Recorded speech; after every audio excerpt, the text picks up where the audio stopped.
Hey everybody, thanks for joining us today on the Daily Dose. I said yesterday I'd be back, and here I am. I'm actually on 3 times this week. Don't worry, that's not going to become the norm. That's the way our schedules were this week in shooting this, and what we're trying to do, getting a little bit more meat out of the Daily Dose and really owning a book together. And we come to chapter 2 in 1 Peter, and we're going to pick it up in verse 4. And yet we get this great insight into Peter, this disciple who constantly wanted Jesus to become more than what he was. I know that sounds kind of like an oxymoron. Peter wanted Jesus to pay off more in the short term. I want you to change my life. I want you to be a different type of leader. I want you to be a different type of Messiah. And what Peter didn't get to the very end was Jesus is setting up a spiritual kingdom. In other words, Peter wanted Jesus to come and bless his life. And Jesus was constantly working against Peter, saying, I didn't come to bless your life. I came to change your life.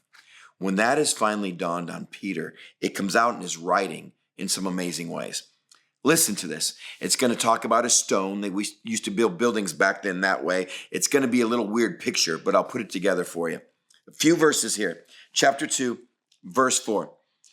As you come to Jesus, the living stone, rejected by men, but chosen by God and precious to him, you also, like living stones, are being built into a spiritual house to be a holy priesthood, offering spiritual sacrifices acceptable to God through Jesus Christ. For Scripture says, see, I lay a stone in Zion, a chosen and precious cornerstone, and the one who trusts in him will never be put to shame. Now to you who believe, this stone is precious to you. But to those who do not believe, the stone the builders rejected has become the capstone, a stone that has caused men to stumble, a rock that makes them fall. They stumble because they disobey the message, which is also what they were destined for as well. But you are a chosen people, a royal priesthood, a holy nation, a people belonging to God, that you may declare the praise of him who called you out of darkness into this wonderful light. Once you were not a people, but now you are the people of God. Once you had not received mercy, but now you have received mercy. I know a lot of verses, a lot of talk about stones and a building and spiritual. Here's what he's saying. In the first century, his audience would have known exactly what he's talking about. He goes, can I tell you where this all started in Israel? Can I remind you? Israel was a chosen nation, a chosen people. There's a temple of stone built there where priests work and sacrifices are given.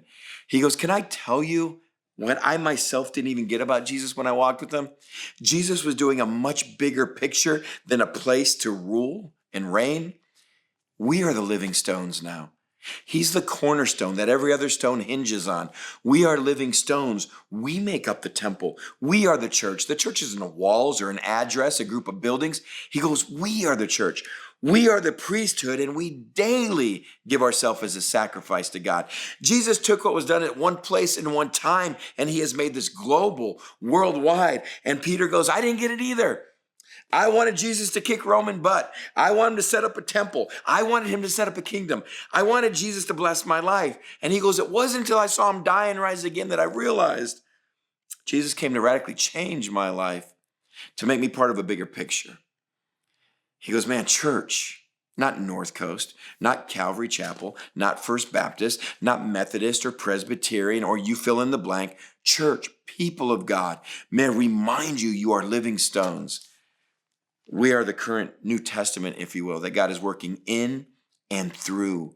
Today, a great picture of what we belong to. And then he says this, it's for those of you who believe this stone is precious. Can I just ask you to come up with your own answer to a question today?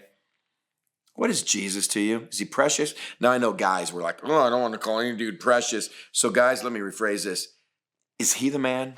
Is he what it's about? That's the reason I have purpose. That's the reason I have mercy. That's the reason I have joy. That's the reason I am who I am today. That's the guy. That's my king.